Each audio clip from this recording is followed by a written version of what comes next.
Nazism and the rise of Hitler. Peace Treaty at Versailles. The terms of the peace treaty were humiliating for the Germans.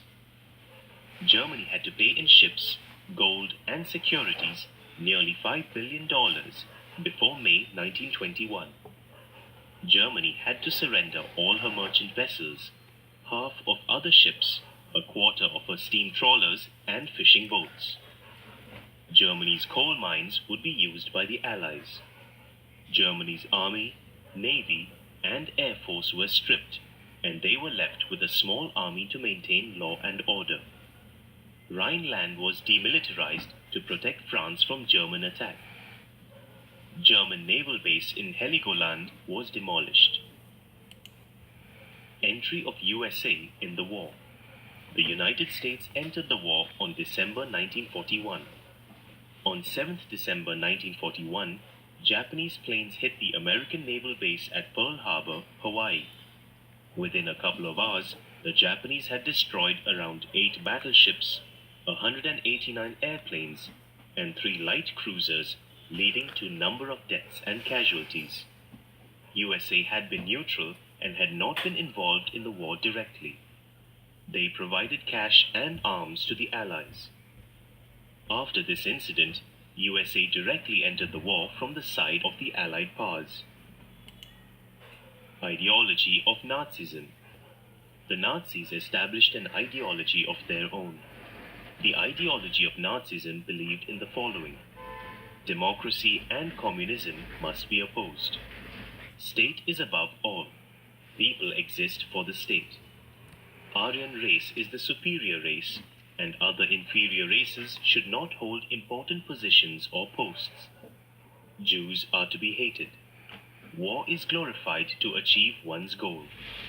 Emphasis is placed on nationalism and patriotism. Full faith is bestowed in the leader and the party. Nazi nation. Nazis decided to set up a nation containing only pure German race by eliminating the undesirable communities. Hitler's speeches. Hitler could hold people's mind through his speeches. Here are some aspects of Hitler that are worth noting.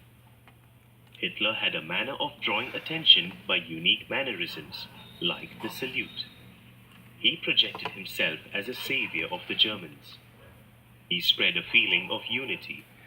He used an attractive banner, that is, red flag with a swastika on it. He held rallies. Years of Depression. The years between 1924 and 1929 are called the years of depression. The great nation USA also came under its shadow. In USA, the Wall Street Exchange crashed. On one single day, the 24th of October 1929, 13 million shares were sold. Its impact was felt in Europe also. The peace treaty and the Great Depression together affected the Germans very badly. By 1931, there were 6 million unemployed in Germany. Many industries initially reduced the staff, later had to close down. The middle class had disappeared and come to a state of the poor classes. Weimar Republic met and tried to find solution for these problems but was unsuccessful. This helped Hitler establish dictatorship in Germany. Life in the concentration camp. The SS selected prisoners were designated for special treatment. Prisoners were officially selected based on their medical condition. Unofficially, racial and eugenic criteria were used. Jews, the handicapped, and those with criminal or antisocial records were selected. For Jewish prisoners, there was not even the pretense of a medical examination. In early 1943, as the need for labor increased and the gas chambers at Auschwitz became operational, those who were fit were kept, rest were sent to these chambers.